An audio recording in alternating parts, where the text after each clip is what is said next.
Is the locus of more darkly hilarious goings-on from this Thursday as BBC Two screens the first in the new series of, yes, you've guessed, The League of Gentlemen. Reece Shearsmith is the face behind Edward, the proprietor of the infamous local shop, as well as many of the other local people. Reece, hello, good evening to you. Good evening, Edwina. Hello. So what's in store? Well, in store, in the shop.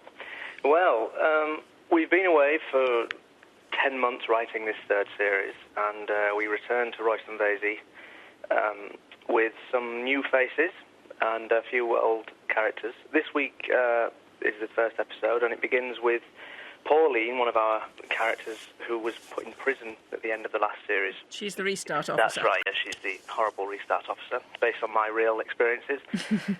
She gets out of prison and she tries to rebuild her life back in Royston Vasey. She goes and meets her dim-witted friend and ex-Restart member, Mickey, and lots of horrible things ensue in our inimitable way. Are there going to be new characters? Yes, there are, yes. We thought this series would be slightly different because we didn't want to just kind of redo what we'd done with two series before, because we felt that I think comedy audiences are quite literate and sophisticated these days, and we felt that they'd kind of, and we would as well as fans ourselves, become a bit kind of tired with the same formula and the same kind of recurring characters. So we thought we'd make each episode a story about one character. And so we've kind of taken some of our older characters, and some of the characters we never really did a lot with. They were kind of background characters, and we pushed them to the fore and given them a half hour. Are they based on real people again? Yeah, some of them are. We've got some kind of... there's a character in there that is based on an experience that we had with a doctor, or Steve had an experience with a doctor. He went to try get an asthma inhaler, and the doctor said, "Why do you want an asthma inhaler?" And he said, "I've got asthma." And he was kind of refusing to give him his treatments, and we kind of just took that and thought, what would happen if you just had a stubborn doctor who strangely wouldn't treat you? I think that's an experience people have had, but it kind of takes a sinister turn. Reece, doesn't anybody ever recognise themselves and complain? Yes.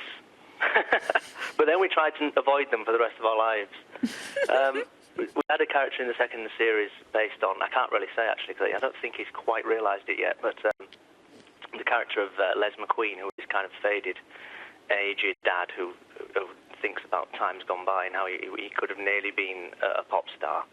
And he is based on someone that in one of our families, and he's still kind of, he just is Les McQueen, looks exactly like him. I think he hasn't actually realised. You don't think he recognises himself? No, I don't think he has, yeah, because he talks about the character. He never mentions that character specifically. Or maybe that's absolutely stupid of me, and of course he knows, and he doesn't mention it because he's too ashamed. Are you going to have the same sort of format, the same story told by different characters, only at the same place each week, and then all is revealed in the last episode? That's exactly right, yeah. We thought it would just kind of be a kind of an interesting way to keep the story going and be a cliffhanger kind of ending each week, so that you have this same event at the end of every half hour, and by the end of the episode you've followed a character's story and it arrives at this same event, so you kind of each week get a little bit more of this situation eked out from a different person's perspective by the end. Reece, do you relish or do you fear comparisons? I mean, there's something so Benny Hill about what you all get up to at times. Well, I think I fear the comparison of Benny Hill.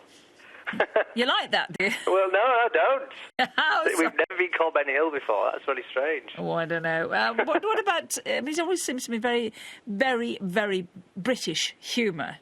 Does it travel? It does, absolutely, yeah, very well. I mean, we won the Golden Rose of Montreux, which is an incredible honour, because that actually means it was that year the best programme in the world. Because the Montreux Award is kind of across the board. Comedies, dramas, game shows, everything.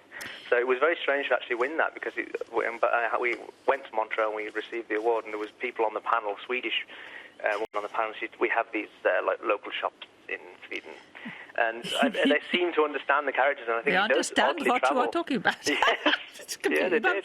You've got loads and loads of websites. Some of them are completely bizarre. There's one that involves dating, League of Gentlemen dating. Really? me. We had some fun researching you tonight, I tell you.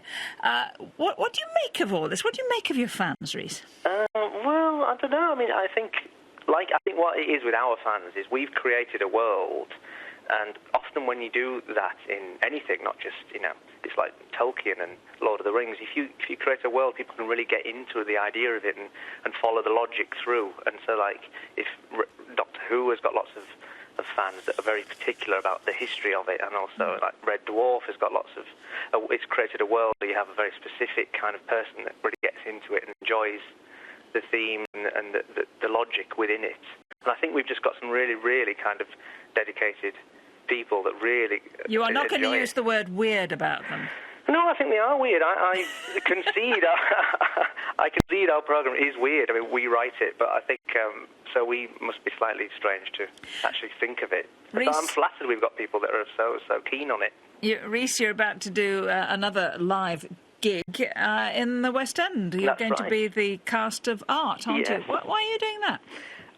Well, it was an idea we all of us had a couple of years ago, because Art changes its cast every few months. We thought it would be a perfect vehicle for us to do, because it's about three friends, and we actually are and have been for 15 years. I know it began with Tom Courtney, Albert Finney, and Ken Stott doing it, and they're a lot older than we are, obviously. I think it was written originally with an older set of people in mind, but it's kind of gradually the last few years they've been doing it with a few younger casts, and it still kind of works.